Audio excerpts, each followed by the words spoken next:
સમાચારોની શરૂઆત કરીએ તો ગૌહત્યા પ્રતિબંધનો કાયદો લાવનારી દેશમાં ગુજરાત સરકાર પ્રથમ છે। ગૃહ રાજ્યમંત્રી હર્ષ સંઘવીનું નિવેદન સામે આવ્યું છે। ભૂપેન્દ્રભાઈ પટેલની સરકાર આવા હત્યારાઓને કડક સજા આપવા કટિબદ્ધ છે। ગૌહત્યા કરનારા તત્વોને સજા અપાવવા તમામ કેસોનું ફોલોઅપ કરવામાં આવે છે। આ મહિનામાં આ ત્રીજા કેસનો ચુકાદો સામે આવ્યો છે। સૌનું આસ્થાનું સૌથી મોટું કેન્દ્ર એટલે કે ગૌમાતા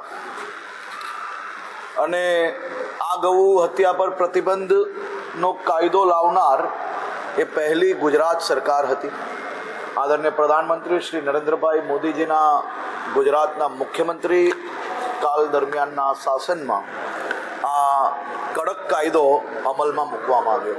ગુજરાત એવું રાજ્ય છે જ્યાં કરોડો લોકોને ગૌ માતા જોડે ખૂબ મોટી આસ્થા જોડાયેલી છે અને આ ગૌ માતાનું રક્ષણ કરવું એ આપણી ફરજ છે।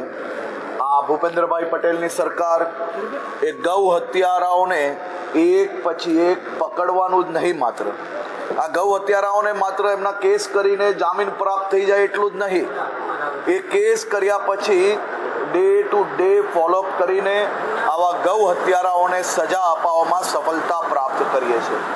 ગુજરાતમાં આ મહિને આ ત્રીજો ચુકાદો છે। કાલે અમદાવાદ કોર્ટ દ્વારા આ ઐતિહાસિક ફેસલો આપવામાં આવ્યો છે અને બે હત્યારાઓને 7 વર્ષની કડક સજા આપવામાં આવી છે। ગુજરાત સરકાર, પોલીસ વિભાગ અને કાયદો વિભાગ આ બધાને હું અભિનંદન આપું છું। એક પછી એક આ તમામ ગૌ હત્યારાઓને સજા અપાવવામાં સફળતા પ્રાપ્ત કરીશું।